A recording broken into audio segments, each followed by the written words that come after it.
बिस्मिल्लाहिर्रहमानिर्रहीम। अस्सलाम वालेकुम डियर व्यूअर, आई होप कि आप ठीक ठाक होंगे, खैर खैरियत से होंगे। मैं एक दफ़ा फिर आप सारे लोगों को खुश आमदेद कहता हूँ अपने यूट्यूब चैनल डॉक्टर अमान्स वीडियो में। आज हम लोग डिस्कस करेंगे लेटरल फ्लो इम्यूनोक्रोमेटोग्राफिक एसे, ठीक है, which is also commonly known as immunochromatographic assay और इम्यूनोक्रोमेटोग्राफिक टेक्निक, जो बहुत ज़्यादा कॉमनली यूज़ होता है लेबॉर्ट्रीज़ में और दूसरे फील्ड में भी। तो आज हम डिस्कस करेंगे इसके पार्ट्स को और इसके प्रिंसिपल को, वर्किंग प्रिंसिपल को और इसकी एप्लीकेशन को।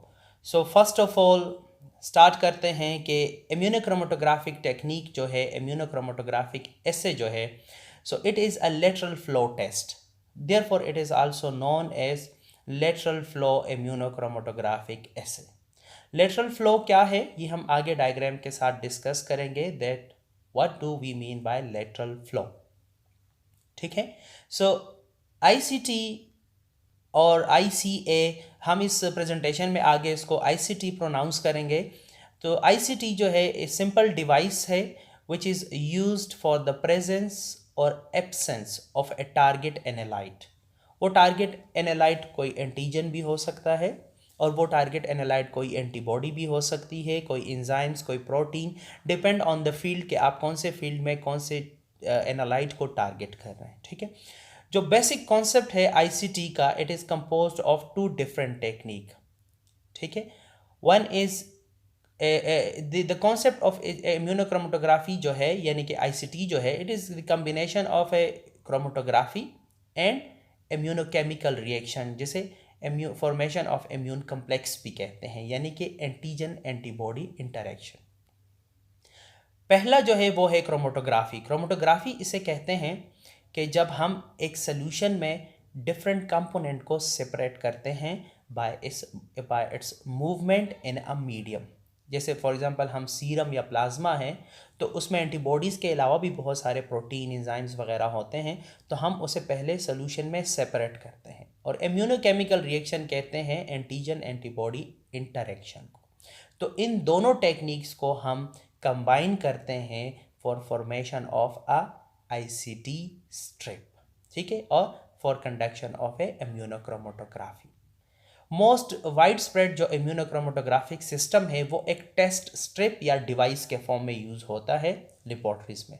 आप इस डायग्राम में देख सकते हैं, ये जो है ये पूरा इंटैक्ट डिवाइस है और स्ट्रिप भी, इसे आईसीटी स्ट्रिप भी कहा जाता है और इसे आईसीटी डिवाइस भी कहा जाता है। ये जो दूसरी पिक्चर है, इसमें इस डिवाइस को ओपन किया गया है आपको अंडरस्टैंड करने के लिए। ये इसका नीचे वाला हिस्सा है and this is the upper lid of that device. ठीक है, ये पार्ट डियर व्यूअर आप गौर से देख लें, फिर हम आगे इन पार्ट्स को डिस्कस करेंगे ताकि आपको समझने में आसानी हो। ये जो होल है इसे सैंपल होल कहा जाता है, क्योंकि हाँ, वी एड अ स्पेसिमन और sample from here in order to start the reaction. ठीक है, इसे जो है इसे रिजल्ट विंडो कहा जाता है। ठीक है, यहाँ पे आप टेस्ट लाइन के आगे यहाँ टी लिखा होता है, ये आप देख रहे हैं, और कंट्रोल लाइन के आगे यहाँ सी लिखा होता है। ये कंट्रोल लाइन, टेस्ट लाइन क्या है ये हम आगे डिस्कस करेंगे, but that is result window. यहाँ से आप रिजल्ट रीड करते हैं, यहाँ से आप स्पेसिमेन डालते हैं and this specimen flow through this membrane from hole to this area. यहाँ पे एक्चुअली एब्जॉर्बेंट पैड लगा होता है, हम आगे डिस्कस करेंगे, और यहाँ पे आके फिर रिएक्शन ख़त्म हो जाता है। ठीक है व्यूअर, तो आगे चलते हैं। ये सॉरी, आगे चलने से पहले थोड़ा सा आप ये फोकस करें कि ये जो प्लास्टिक है, सॉरी, ये जो प्लास्टिक है ये सिर्फ सपोर्ट प्रोवाइड करता है। इसका रिएक्शन में, इम्यूनोक्रोमेटोग्राफी रिएक्शन में कोई काम, इम्यूनोक्रोमेटोग्राफिक रिएक्शन जो है वो सिर्फ और सिर्फ ये जो आपको ये फिल्टर टाइप आपको नज़र आ रहा है, ये एक्चुअली इसके 4 पार्ट्स होते हैं, हम आगे डिस्कस करेंगे इसको। सारा इम्यूनोक्रोमेटोग्राफिक रिएक्शन इस ये पतला सा जो फिल्टर पेपर टाइप आपको एलिमेंट नज़र आ रहा है, इस पे पूरा रिएक्शन होता है। बाकी ये सारा प्लास्टिक जो है ये सपोर्टिंग फंक्शन है, इसका कोई रिएक्शन में किरदार नहीं होता। अब वीवर आप इस एलिमेंट पे फोकस करें, हम आगे वाली पिक्चर में इस एलिमेंट को डिस्कस करते हैं। ठीक है, अब ये वही जो एलिमेंट था जिस पे रिएक्शन होता है, हम इसको यहाँ लेकर आ गए। ठीक है, so there are mainly 4 part of each ICT strip और डिवाइस। अगेन आई रिपीट, जो ICT स्ट्रिप यूज़ होती है क्लिनिकल लेबॉर्टरीज में और दूसरे फील्ड में भी, तो उस स्ट्रिप के 4 पार्ट्स होते हैं या कंपोनेंट्स होते हैं। पहला कंपोनेंट जो है इसे ये सैंपल पैड कहते हैं। मैंने जो आपको पिछले पिक्चर में दिखाया था, सैंपल होल जो है वो यहाँ पे आता है जब इस पर वो प्लास्टिक कवर रखा जाता है।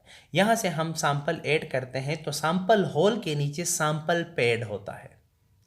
ठीक है, इसका फंक्शन क्या है, क्या करता है, आगे हम डिस्कस करेंगे। यहाँ पे सिर्फ ये 4 पार्ट्स आप नोट कर लें।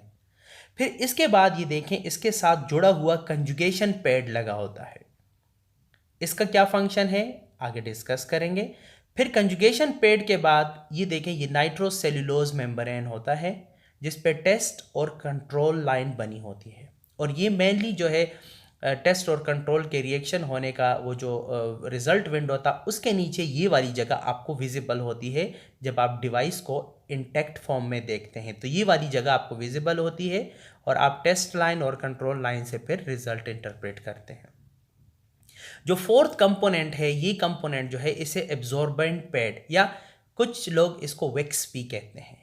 जब यहाँ से आप सैंपल ड्रॉप करते हैं या सैंपल ऐड करते हैं टू स्टार्ट द रिएक्शन, तो ये सैंपल जो है ये इस तरह मूव होता है लेटरली। ठीक है ना, और यहाँ एब्जॉर्बेंट पैड पे आके एक्सेसिव रिएजेंट इसमें एब्जॉर्ब हो जाता है। इसलिए इसे लेटरल फ्लो टेस्ट कहते हैं, क्योंकि यहाँ पे जो लिक्विड है, जो वाटर है, जो स्पेसिमन है, it flow in a lateral position. ठीक है, अंडर ग्रेविटेशनल फोर्स, या आप इस तरह भी डिफाइन कर सकते हैं कि लिक्विड जो है it flow under gravitational force in a parallel position to the slope. ये अगर आप इसको स्लोप कंसिडर कर लें तो इस स्लोप के साथ पैरेलल जो है सोल्यूशन मूव करता है, ना कि परपेंडिकुलर, नीचे तो नहीं जाता ना, तो पैरेलल मूव करता है। इसलिए इसको लेटरल फ्लो टेस्ट कहा जाता है या लेटरल फ्लो इम्यूनोक्रोमेटोग्राफी कहा जाता है, क्योंकि स्पेसिमेन जो है it flow in a lateral position from sample pad to absorbent pad. अब डिस्कस करते हैं एक एक कंपोनेंट के फंक्शन को। As I told you, there are 4 components: sample pad, conjugation pad, substrate membrane, which is commonly made up of nitrocellulose. Therefore, it is known as nitrocellulose membrane, and absorbent pad. अब जो है थोड़ा सा function discuss करते हैं। ठीक है, जो सैंपल पैड है it is usually made up of cellulose और ग्लास फाइबर। ठीक है, और यहाँ पे as I told you sample को अप्लाई किया जाता है in order to start the test. इसका फंक्शन ये है कि ये जो स्पेसिमेन है इसको ट्रांसपोर्ट करता है from sample pad to the next component which is conjugation pad, और फिर कंजुगेशन पैड से आगे वो नाइट्रोसेल्यूलोज मेम्ब्रेन में, और फिर जो एक्सेसिव रिएजेंट है वो एब्जॉर्बेंट पैड में चला जाता है। अच्छा, सैंपल पैड जो है इसकी ये एबिलिटी होनी चाहिए कि it should transport the sample in a smooth, continuous and homogeneous manner. और यहाँ पे कुछ ट्रीटमेंट भी ये करता है। ये जो सैंपल पैड है इट सेपरेट सैंपल कंपोनेंट। जब आप सैंपल डालते हैं, जैसे आपने सीरम डाला या प्लाज्मा डाला, तो उसमें डिफरेंट प्रोटीन होते हैं, वो उन कंपोनेंट को सेपरेट करता है। और रिमूवल ऑफ इंटरफेरेंस, अगर कोई ऐसा कंपोनेंट है which can interfere into the test, उन इंटरफेरेंस को भी रिमूव करने की कोशिश करता है। And finally it adjust the pH, because pH is important for antigen antibody interaction and also for the movement of different molecule through the nitrocellulose membrane. तो ये 4 फंक्शन 20 जो है सैंपल पैड साथ ही साथ कर रहा होता है। Next, as I told you, conjugate pad. Conjugate pad क्या करता है? कंजुगेट पैड पे we actually temporary immobilise label antibodies. ये लेबल एंटीबॉडीज क्या है और ये लेबल एंटीबॉडीज किस चीज़ के अगेंस्ट स्पेसिफिक होती है, ये हम आगे वर्किंग प्रिंसिपल में डिस्कस करेंगे। लेकिन कंजुगेशन पैड पे we immobilise but temporary we immobilise label antibody. Usually जो लेबल यूज़ होता है तो वो nano particle, nano gold particle use होते हैं, ठीक है, sorry nano particle of gold use होते हैं। So nano colloid gold particle उनको कहा जाता है। सो कंजुगेशन पैड पे लेबल एंटीबॉडीज़ हम डिस्पेंस करते हैं, और वो एंटीबॉडी किस चीज़ के साथ लेबल होती है, वो नैनो कोलॉइड गोल्ड पार्टिकल के साथ लेबल होती है, ठीक है। नैनो कोलॉइड गोल्ड पार्टिकल का क्या फंक्शन है, वर्किंग प्रिंसिपल में डिस्कस किया जाएगा। और ये जो कंजुगेट पैड है, तो इस पे जब सैंपल पैड से कंजुगेट पैड पे स्पेसिमेन या सोल्यूशन या जो हमने सैंपल डाला है वो ट्रांसफ़र होता है, तो जैसे ही वेट होता है तो ये लेबल एंटीबॉडीज़ जो है इसको रिलीज़ करता है, और ये लेबल एंटीबॉडीज़ फिर उस स्पेसिमेन के साथ फ्लश आउट होती है और आगे की तरफ जाती है। आगे हम वर्किंग प्रिंसिपल में डिस्कस करेंगे। नाइट्रोसेल्यूलोज मेम्ब्रेन पे मेनली टेस्ट और कंट्रोल लाइन बनी होती है, और टेस्ट और कंट्रोल लाइन किस चीज़ से बनाते हैं, हम लोग कैप्चर एंटीबॉडी से बनाते हैं। अगेन कैप्चर एंटीबॉडी क्या है, इसको क्यों कैप्चर एंटीबॉडी कहा जाता है, ये हम आगे वर्किंग प्रिंसिपल में डिस्कस करेंगे, ठीक है। एब्जॉर्बेंट पैड जो है, जब सैंपल पैड से सोल्यूशन शुरू होता है या स्पेसिमेन शुरू होता है, मूव होता है, जैसे मैं आपको थोड़ा सा दोबारा पिक्चर की तरफ लेकर जाऊं। जब सैंपल पैड से स्पेसिमेन यहाँ से आप डालते हैं, सैंपल डालते हैं, तो ये मूव करता है कंजुगेशन पैड से नाइट्रोसेल्यूलोज मेम्ब्रेन से, और फिर एब्जॉर्बेंट पैड आता है ये। तो एब्जॉर्बेंट पैड जो है, इसलिए इसको कहा जाता है कि it work as a sink of the end strip. Sink, जिस तरह हम हाथ धोने वगैरह के लिए सिंक लगाते हैं ना, तो इसी तरह ये जो एब्जॉर्बेंट पैड है, तो ये एक्सेसिव रिएजेंट के लिए सिंक का काम करता है। और इसका फ़ायदा क्या है, एक तो ये है कि ये फ्लो रेट को मेंटेन करता है, क्योंकि अगर जो फ्लूइड फ्लो हो रहा है अगर वो आगे सिंक में नहीं गिरेगा तो फ्लूइड की फ्लो तो फिर डिस्टर्ब होगी ना, आगे जब फ्लूइड जाएगा नहीं तो पीछे से फ्लूइड कैसे आएगा। तो ये एक मेंटेन करता है फ्लो रेट को, ठीक है, of the liquid over the membrane. और secondly it also stop the back flow of the sample. अगर सैंपल यहाँ तक चला गया, वो एब्जॉर्बेंट पैड नहीं हो, तो वो वापस भी आ सकता है। तो बैक फ्लो को भी स्टॉप करता है और फ्लो रेट को भी मेंटेन करता है ये एब्जॉर्बेंट पैड। और ये सारे जो 4 कंपोनेंट है, as I told you, they are mounted और a backing card which serve as a support and it make easy to handle the strip. बाकी इसका कोई रिएक्शन में काम नहीं होता। अब हम प्रिंसिपल को डिस्कस करते हैं। जो फॉर्मेट है आईसीटी में, तो यहाँ पे 2 टाइप्स ऑफ फॉर्मेट यूज़ होते हैं। एक सैंडविच एसे है जो हम यहाँ इस प्रेजेंटेशन में डिस्कस करेंगे, क्योंकि सैंडविच एसे मोस्ट कॉमनली यूज्ड एसे है इन डायग्नोस्टिक प्रोसीजर्स। और एक कम्पिटिटिव एसे है। कम्पिटिटिव एसे इस प्रेजेंटेशन का हिस्सा नहीं है, लेकिन वो आपको पता होना चाहिए कि एक कम्पिटिटिव एसे भी है। सो स्टार्ट करते हैं प्रिंसिपल ऑफ सैंडविच एसे। ये जो मैंने लिखा है, ये मैंने इसलिए लिखा है कि मैं ये पावर प्रेजेंटेशन भी अटैच करूँगा, तो अगर आप लोग इसको फिर पढ़ना चाहते हैं तो आप पढ़ सकते हैं। हम वर्किंग प्रिंसिपल को एक्सप्लेन करेंगे with the help of this picture, ठीक है। डियर व्यूअर, जिस तरह मैंने आपको बताया कि ये सैंपल पैड है, यहाँ पे हमने सैंपल ऐड किया। अब ये जो आपको ड्रॉप नज़र आ रहा है, ये ड्रॉप एक्चुअली इंडिकेट कर रहा है सैंपल में एनालाइट की प्रेजेंस को, यानी कि जो हमारा टारगेट एनालाइट था वो लेट सपोज के वो स्पेसिमेन में मौजूद है। मैं आपको और थोड़ा सा इजी कर दूं, अगर हम कहें कि जैसे ये आईसीटी जो है ये हेपेटाइटिस बी सरफेस एंटीजन के लिए बना है, तो हमारा टारगेट एनालाइट होगा हेपेटाइटिस बी सरफेस एंटीजन। तो आप कंसिडर करें कि ये जो एंटीजन है ये surface hepatitis B surface antigen है, एचबीएस एंटीजन है, ठीक है।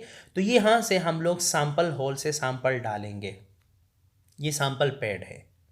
अब दूसरा जो है ये कंजुगेशन पैड है। मैंने आपको बताया कि कंजुगेशन पैड पे हम लोग लेबल एंटीबॉडीज़ जो हैं उसको इमोबलाइज करते हैं, लेकिन वो इमोबलाइजेशन जो होती है वो टेम्पररी होती है, ठीक है, वो इमोबलाइजेशन टेम्पररी होती है। इसमें आप गौर से देखें तो ये नीचे जो आपको नज़र आ रहा है ये एंटीबॉडीज़ है वाई शेप, और ये जो बॉल लगे हैं ये बॉल जो है ये नैनो पार्टिकल है गोल्ड के। तो इस एंटीबॉडीज़ को लेबल किया गया है, ये जो एंटीबॉडीज़ है इसको लेबल किया गया है, सॉरी इस एंटीबॉडीज़ को इसको लेबल किया गया है इस कोलॉइडल गोल्ड पार्टिकल से, और इसको फिर लेबल करने के बाद इस कंजुगेट पेड पे इमोबलाइज किया गया है। ये जो एंटीबॉडीज़ है ये स्पेसिफिक है अगेंस्ट दिस टारगेट एनालाइट। जो हमने एग्जाम्पल लिया है, हमारे एग्जाम्पल के केस में हेपेटाइटिस बी सरफेस एंटीजन है और इसके अलावा कोई चीज़ भी हो सकती है। तो ये एंटीबॉडीज़ जो है ये स्पेसिफिक है अगेंस्ट दिस एनालाइट।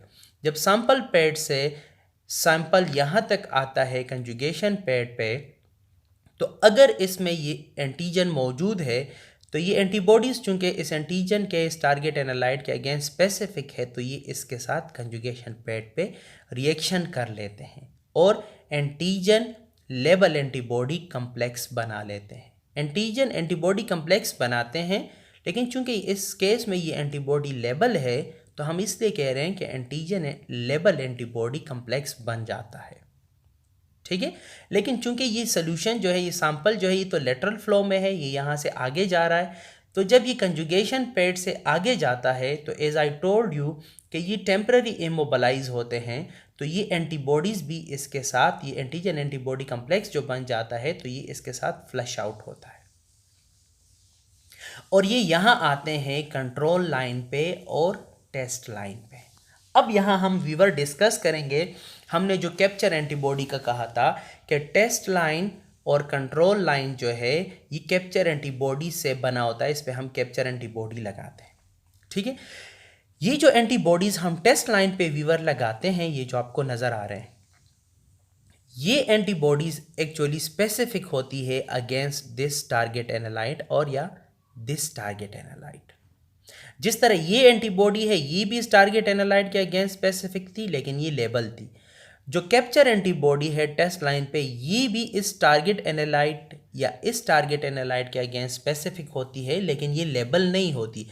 लेकिन इसको इस टेस्ट लाइन पे परमानेंटली इमोबलाइज किया होता है, इसलिए इसको कैप्चर एंटीबॉडी कहते हैं कि ये इस एंटीजन एंटीबॉडी कॉम्प्लेक्स को टेस्ट लाइन पे कैप्चर करती है, तो इसलिए इसको कैप्चर एंटीबॉडी कहा जाता है। तो ये जब कंजुगेट यहाँ मूव होके आता है, तो चूंकि ये एंटीबॉडी इसके अगेंस्ट स्पेसिफिक है, तो ये यहाँ पे ये आप देख रहे हैं, ये इस बने हुए एंटीजन एंटीबॉडी कम्प्लेक्स को यहाँ कैप्चर कर लेता है और ये जो एंटीजन है हमारा टारगेट एनालाइट है, ये सैंडविच हो जाता है बिटवीन टू एंटीबॉडीज, इसलिए इसे सैंडविच ऐसे कहते हैं। ठीक है, और जब ये यहाँ सैंडविच हो जाता है तो ये एंटीजन एंटीबॉडी कम्प्लेक्स यहाँ कैप्चर हो जाता है और यहाँ पे ये जो गोल्ड के नैनो पार्टिकल है ये रेड लाइन प्रोड्यूस करते हैं। तो वो पिंक या रेड लाइन आप रीड करते हैं। इस लेबल करने का ये फ़ायदा होता है कि ये जो एंटीजन एंटीबॉडी इंटरेक्शन हुआ, जो हमारा स्पेसिमेन था और इसमें टारगेट एनालाइट मौजूद था, तो वो जो रिएक्शन हुआ तो इन गोल्ड पार्टिकल ने उसको विजुअलाइज किया। जो हमारा कॉमन फेनोमेना है जो हम एलाइजा के केस में RIA में या दूसरे इसमें एंटीजन एंटीबॉडी कम्प्लेक्स को के रिएक्शन को विजुअलाइज करने के लिए डिफरेंट लेबलिंग टेक्निक यूज़ करते हैं, तो इस लेबलिंग का ये फ़ायदा है। ठीक है, अब आते हैं डियर कंट्रोल लाइंस पे। कंट्रोल लाइन पे भी कैप्चर एंटीबॉडीज़ लगी होती हैं, लेकिन ये वाली कैप्चर एंटीबॉडीज़ जो हैं ये इस एनालाइट के अगेंस्ट स्पेसिफिक नहीं होती, बल्कि ये वाली एंटीबॉडीज़ जो हैं ये स्पेसिफिक होती है अगेंस्ट दिस एंटीबॉडी। ये जो लेबल एंटीबॉडी है, इस एंटीबॉडी के अगेंस्ट कंट्रोल लाइन की एंटीबॉडीज़ जो हैं स्पेसिफिक होती है, मतलब कि ये एंटीबॉडी एज एंटीजन एक्ट करता है और ये एज एंटीबॉडी एक्ट करता है और ये इसको बाइंड करती है। अब कुछ व्यूअर के जहन में ये ख्याल होगा कि एंटीबॉडी के साथ किस तरह रिएक्शन करेगी, तो मैं थोड़ा सा आपको ये बताऊं कि इसे एंटी स्पीशी एंटीबॉडी कहते हैं। इसका मतलब ये है जैसे हम ह्यूमन बीइंग की एंटीबॉडीज़ उठाएं और उसको माउस में इंजेक्ट करेंगे, तो माउस तो अलग स्पीशी है, ह्यूमन बीइंग अलग स्पीशी है, ये होम्योसेपियन है वो अलग स्पीशी है, ठीक है, वो माउस है। तो माउस जो है या माइस जो है वो ह्यूमन बीइंग के प्रोटीन को as a non self protein recognise करेगी, उसको as a foreign antigen recognise करेगी। तो इसलिए ह्यूमन बीइंग की एंटीबॉडीज़ के अगेंस्ट वो एंटीबॉडीज़ प्रोड्यूस करेगी। तो वो वाली एंटीबॉडीज़ जो माउस में प्रोड्यूस होंगी वो स्पेसिफिक होगी against the injected antibodies of the human being, और वो आपस में एंटीजन एंटीबॉडी कम्प्लेक्स बनाएगी, क्योंकि उस वक्त माउस में जो ह्यूमन की एंटीबॉडी है वो एज अ एंटीजन एक्ट करती है। तो ये वाली जो कैप्चर एंटीबॉडी है जो हम कंट्रोल लाइन पे लगाते हैं अगेंस्ट दिस एंटीबॉडी, ये भी इस एंटीबॉडी के अगेंस्ट एंटी स्पीशी एंटीबॉडी तैयार की जाती है माउस में या रैबिट में या दूसरे जो एक्सपेरिमेंटल एनिमल यूज़ होते हैं इम्यूनोलॉजी में, तो ये वहाँ तैयार की जाती है। तो इसलिए ये जो कंजुगेट एंटीबॉडीज़ यहाँ फ्लश आउट होती है तो सारे एंटीबॉडीज़ एंटीजेंस तो रिएक्शन नहीं करती, कुछ एंटीबॉडीज़ ऐसी भी है जो फ्रीली फ्लश सैंपल के साथ आती है और वो फिर इस एंटीबॉडी के साथ, ये आप देख रहे हैं कि ये एक एंटीबॉडी इस एंटीबॉडी के साथ अटैच हो जाती है और कंट्रोल लाइन भी आपको फिर कलर प्रोड्यूस करता है। इसलिए कंट्रोल लाइन जो है वो नेगेटिव और पॉजिटिव दोनों सूरत में लाइन प्रोड्यूस करता है, क्योंकि ये एंटीबॉडी और ये एंटीबॉडी ये तो दोनों सूरतें में मौजूद है ना, चाहे एनालाइट है टारगेट एनालाइट या टारगेट एनालाइट नहीं है, ये एंटीबॉडी तो इस एंटीबॉडी के साथ रिएक्शन करेगी। तो इसलिए कंट्रोल लाइन तो नेगेटिव पॉजिटिव दोनों केसेस में हमें रेड लाइन देगा, लेकिन जो टेस्ट लाइन है वो हमें उस वक्त सिर्फ पॉजिटिव लाइन देगा जब ये एंटीजन होगा, क्योंकि ये एंटीजन इसके साथ एंटीजन एंटीबॉडी कम्प्लेक्स बनाएगा। तो इस एंटीजन एंटीबॉडी कम्प्लेक्स को फिर ये वाली एंटीबॉडी इस तरह कैप्चर करेगी, तब जाके ये फिर गोल्ड पार्टिकल जो है ये लाइन प्रोड्यूस कर सकेंगे। तो ये वर्किंग प्रिंसिपल है आईसीटी का, ठीक है। अब इंटरप्रिटेशन ऑफ द रिजल्ट्स आप सारे लोगों ने देखा होगा, नॉर्मली रिजल्ट विंडो जो है सी और टी इस तरह ब्लैंक होता है, सी के साथ कंट्रोल लाइन आती है, टी के साथ टेस्ट लाइन प्रोड्यूस होती है, और ये सैंपल होल है, ये एंटीसिफिलिस वाला स्ट्रिप है तो इसलिए इस पर एंटीसिफिलिस लिखा हुआ है। अगर आपके पास सी और टी दोनों जगहों पे लाइन प्रोड्यूस नहीं होती तो इट मीन दैट कि ये इनवैलिड है, क्योंकि सैंपल पैड से एंटीबॉडीज़ तो कंट्रोल तक पहुंची नहीं है, वरना यहाँ पे तो फिर रेड लाइन लाजमी बनना था। अगर सी पे है और टी पे नहीं है तो टेस्ट नेगेटिव है। अच्छा वीवर, मैं आपको ये बताऊं कि ये इंटरप्रिटेशन सैंडविच एलाइजा की सैंडविच आईसीटी की है। अगर कम्पिटिटिव आईसीटी हो तो उसकी फिर इंटरप्रिटेशन अलग है, ठीक है। तो कॉमनली हमारी लेबॉर्ट्रीज में जो स्ट्रिप आते हैं तो वो सैंडविच एलाइजा के ही होते हैं, सॉरी अगेन सैंडविच आईसीटी के ही होते हैं, ठीक है। अगर कंट्रोल और टेस्ट दोनों पे लाइन आता है तो इट मीन देट कि ये टेस्ट भी पॉजिटिव है और ये टेस्ट ठीक भी है, वैलिड भी है, क्योंकि कंट्रोल हमारा सही आया है।